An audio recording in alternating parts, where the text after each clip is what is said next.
भागवत पुराण सप्तम स्कंद सातवां अध्याय। प्रहलाद जी द्वारा माता के गर्भ में प्राप्त हुए नारद जी के उपदेश का वर्णन।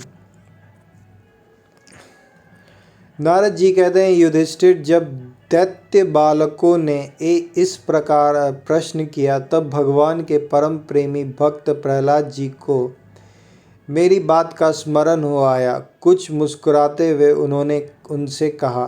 प्रहलाद जी ने कहा, जब हमारे पिताजी तपस्या करने के लिए मंदराचल पर चले गए तब इंद्रादि देवताओं ने दानवों से युद्ध करने का बहुत बड़ा उद्योग किया। वे इस प्रकार कहने लगे कि जैसे चींटियां सांप को चाट जाती है, वैसे ही लोगों को सताने वाले पापी हिरण्यकशिपु को उसका पाप ही खा गया। जब दैत्य सेनापतियों को देवताओं की भारी तैयारी का पता चला तब उनका साहस जाता रहा। वे उनका सामना नहीं कर सके। मार खाकर स्त्री पुत्र मित्र गुरुजन महल पशु और साज सामान की कुछ भी चिंता न करके वे अपने प्राण बचाने के लिए बड़ी जल्दी में सब के सब इधर उधर भाग गए। अपनी जीत चाहने वाले देवताओं ने राजमहल में लूट खसोट मचा दी। यहाँ तक कि इंद्र ने राज रानी मेरी माता कयाधु को भी बंदी बना लिया। मेरी माँ भय से घबराकर कुर की पक्षी की भांति रो रही थी और इंद्र उसे बलात् लिए जा रहे थे। दैववश देवर्षि नारद उधर आ निकले और उन्होंने मार्ग में मेरी माँ को देख लिया। उन्होंने कहा, देवराज, यह निरपराध है, इसे ले जाना उचित नहीं। माँ भाग, इस सती साध्वी पर नारी का तिरस्कार मत करो, इसे छोड़ दो, तुरंत छोड़ दो। इंद्र ने कहा, इसके पेट में देवद्रोही हिरण्यकशिपु का अत्यंत प्रभावशाली वीर्य है। प्रसव पर्यंत यह मेरे पास रहे। बालक हो जाने पर उसे मार कर मैं इसे छोड़ दूंगा। नारद जी ने कहा, इसके गर्भ में भगवान का साक्षात परम प्रेमी भक्त और सेवक अत्यंत बली और निष्पाप महात्मा है। तुम में उसको मारने की शक्ति नहीं है। देवर्षि नारद की यह बात सुनकर उसका सम्मान करते हुए इंद्र ने मेरी माता को छोड़ दिया और फिर इसके गर्भ में भगवत भक्त हैं।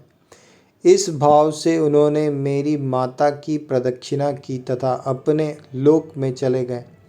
इसके बाद देवर्षि नारद जी मेरी माता को अपने आश्रम पर लिवा गए और उसे समझा बुझाकर कहा कि बेटी, जब तक तुम्हारा पति तपस्या करके लौटे तब तक तुम यहीं रहो।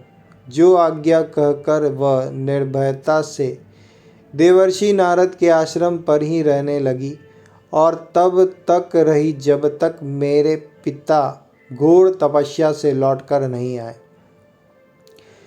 मेरी गर्भवती माता मुझ गर्भस्थ शिशु की मंगल कामना से और इच्छित समय पर अर्थात मेरे पिता के लौटने के बाद संतान उत्पन्न करने की कामना से बड़े प्रेम तथा भक्ति के साथ नारद जी की सेवा शुश्रूषा करती रही। देवर्षि नारद जी बड़े दयालु और सर्वसमर्थ हैं। उन्होंने मेरी माँ को भागवत धर्म का रहस्य और विशुद्ध ज्ञान दोनों का उपदेश किया।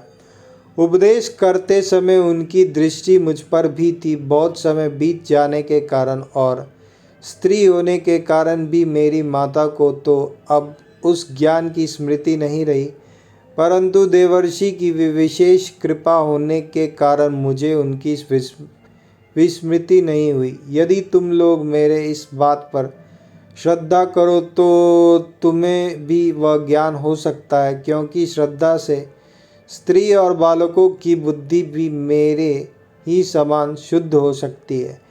जैसे ईश्वर मूर्ति काल की प्रेरणा से वृक्षों के फल लगते ठहरते बढ़ते पकते क्षीण होते और नष्ट हो जाते हैं, वैसे ही जन्म अस्तित्व की अनुमति वृद्धि परिणाम क्षय और विनाश, ये 6 भाव विकार शरीर में ही देखे जाते हैं। आत्मा से इनका कोई संबंध नहीं है। आत्मा नित्य अविनाशी शुद्ध एक चित्रज्ञ आश्रय निर्विकार स्वयं प्रकाश सबका कारण व्यापक असंग तथा आवरण रहित है। ये 12 आत्मा के उत्कृष्ट लक्षण हैं। इनके द्वारा आत्म तत्व को जानने वाले पुरुष को चाहिए कि शरीर आदि में अज्ञान के कारण जो मैं और मेरे का झूठ भाव हो रहा है उसे छोड़ दे। जिस प्रकार सुवर्ण की खानों में पत्थर में मिले हुए सुवर्ण को उसके निकालने की विधि जानने वाला स्वर्णकार उस विधियों से उसे प्राप्त कर लेता है, वैसे ही अध्यात्म तत्व को जानने वाला पुरुष आत्म प्राप्ति के उपायों द्वारा अपने शरीर रूप क्षेत्र में ही ब्रह्म पद का साक्षात्कार कर लेता है। आचार्यों ने मूल प्रकृति महत तत्व अहंकार और पंच तन्मात्राएं इन 8 तत्वों को प्रकृति बतलाया है। आचार्यों ने मूल प्रकृति महत तत्व अहंकार और पंच तन्मात्राएं इन 8 तत्वों को प्रकृति बतलाया है। उनके 3 गुण हैं, सत्य रज और तम, तथा उनके विकार हैं 16, 10 इंद्रियां, 1 मन और 5 महाभूत। इन सब में एक पुरुष तत्व अनुगत है। इन सब का समुदाय ही देह है। यह 2 प्रकार का है, स्थावर और जंगम। इसी में अंतःकरण इंद्रिय आदि अनात्म वस्तु, यह 2 प्रकार हैं, स्थावर और जंगम। इन सब का समुदाय ही देह है। यह 2 प्रकार का है, स्थावर और जंगम। इसी में अंतःकरण इंद्रिय आदि अनात्म वस्तुओं का यह आत्मा नहीं है। इस प्रकार बाध करते हुए आत्मा को ढूंढना चाहिए। आत्मा सब में अनुगत है, परंतु है वह सबसे पृथक। इस प्रकार शुद्ध बुद्धि से धीरे धीरे संसार की उत्पत्ति स्थिति और उनके प्रलय पर विचार करना चाहिए, उतावली नहीं करनी चाहिए। जागृत, स्वप्न और सुषुप्ति ये तीनों बुद्धि की वृत्तियां हैं। इन वृत्तियों का जिसके द्वारा अनुभव होता है वही सबसे अतीत सबका साक्षी परमात्मा है। जागृत, स्वप्न और सुषुप्ति ये तीनों बुद्धि की वृत्तियां हैं। इन वृत्तियों का जिसके द्वारा अनुभव होता है वही सबसे अतीत सबका साक्षी परमात्मा है। जैसे गंध से उसके आश्रय वायु का ज्ञान होता है, वैसे ही बुद्धि की इन कर्मजन्य एवं बदलने वाली तीनों अवस्थाओं के द्वारा इनमें साक्षी रूप से अनुगत आत्मा को जाने। गुणों और कर्मों के कारण होने वाला जन्म मृत्यु का यह चक्र आत्मा को शरीर और प्रकृति से पृथक न करने के कारण ही है। गुणों और कर्मों के कारण होने वाला जन्म मृत्यु का यह चक्र आत्मा को शरीर और प्रकृति से पृथक न करने के कारण ही है। यह अज्ञान मूलक एवं मिथ्या है। फिर भी स्वप्न के समान जीव को इसकी प्रतीति हो रही है।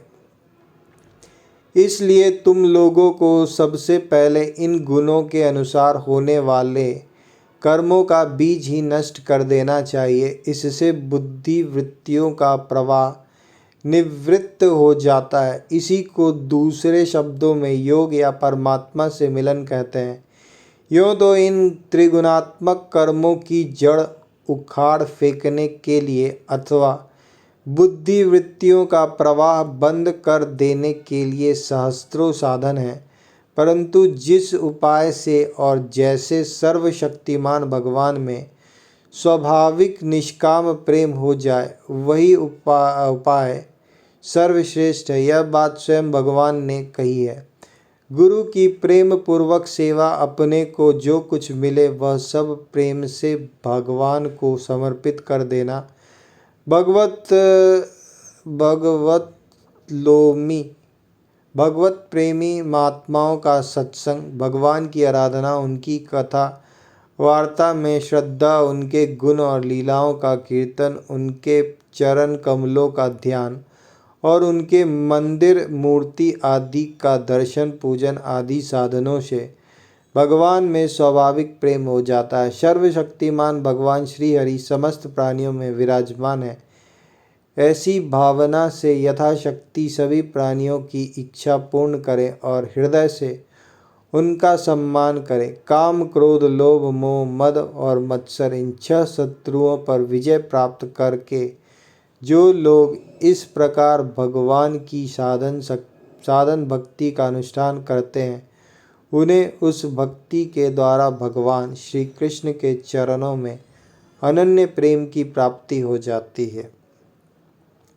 जब भगवान के लीला शरीर से किए हुए अद्भुत पराक्रम, उनके अनुपम गुण और चरित्रों को श्रवण करके अत्यंत आनंद के उद्रेक से मनुष्य का रोम रोम खिल उठता है, आंसुओं के मारे कंठ गदगद हो जाता है और वह संकोच छोड़कर जोर जोर से गाने, चिल्लाने और नाचने लगता है। उसी समय वह ग्रहग्रस्त पागल की तरह कभी हंसता है, कभी करुण क्रंदन करने लगता है, कभी ध्यान करता है तो कभी भगवत भाव से लोगों की वंदना करने लगता है। जब वह भगवान में ही तन्मय हो जाता है, बार बार लंबी सांस खींचता है और संकोच छोड़कर हरे जगतपते नारायण कहकर पुकारने लगता है, तब भक्ति योग के महान प्रभाव से उसके सारे बंधन कट जाते हैं और भगवत भाव की ही भावना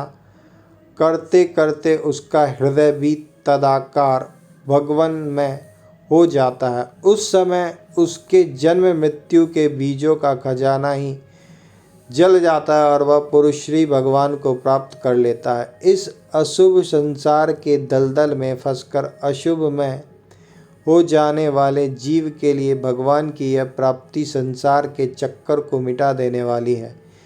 इसी वस्तु को कोई विद्वान ब्रह्म और कोई निर्वाण सुख के रूप में पहचानते हैं।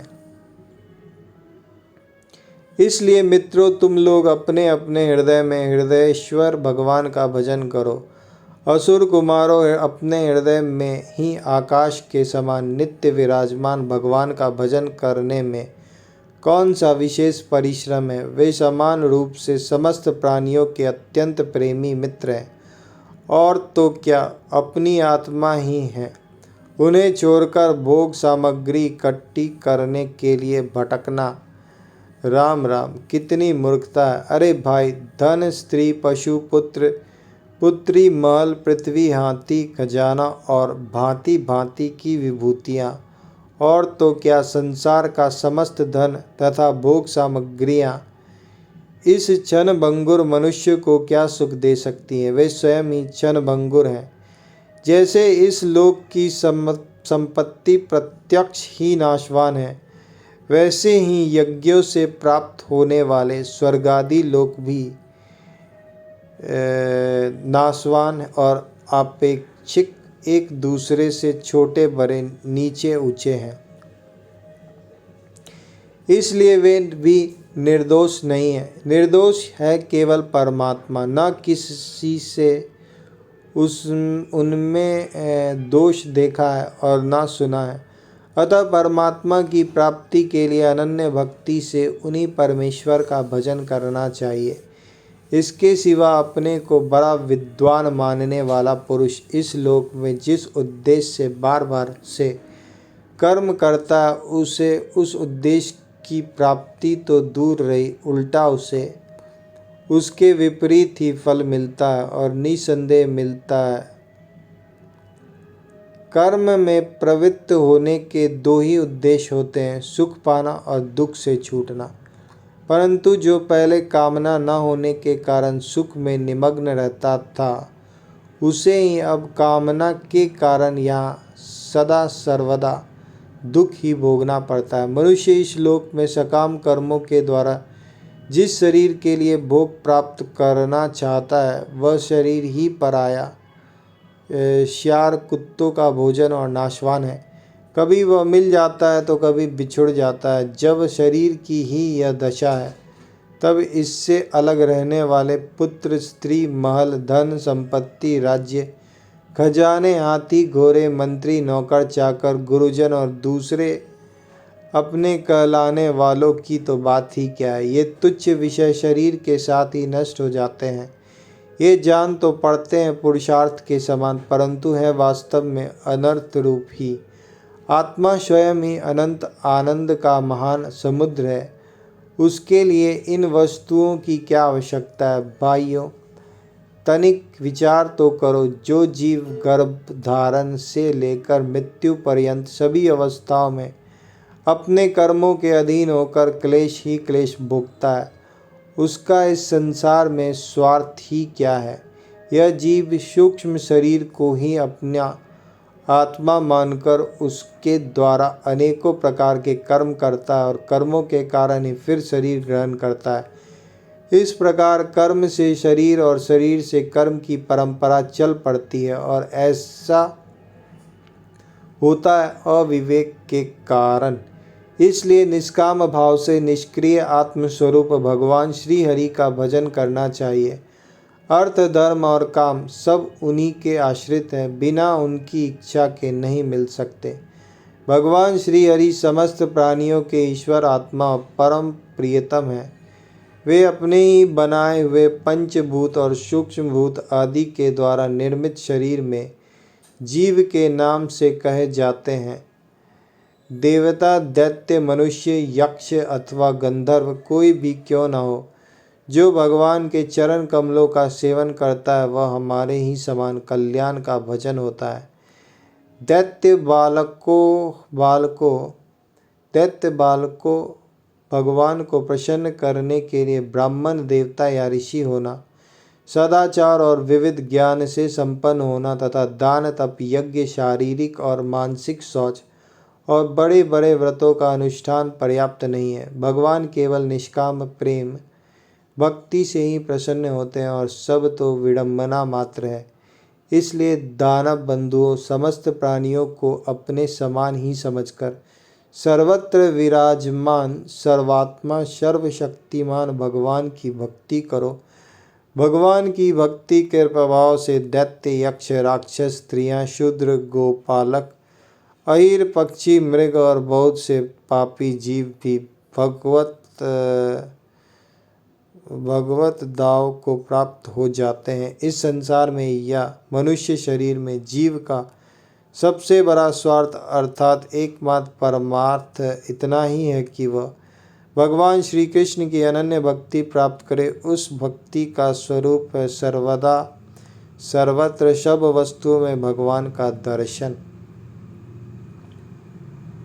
इस प्रकार सप्तम स्कंद 7वां अध्याय प्रहलाद जी के द्वारा माता के गर्भ में प्राप्त हुई नारद जी के उपदेश का वर्णन समाप्त होता है।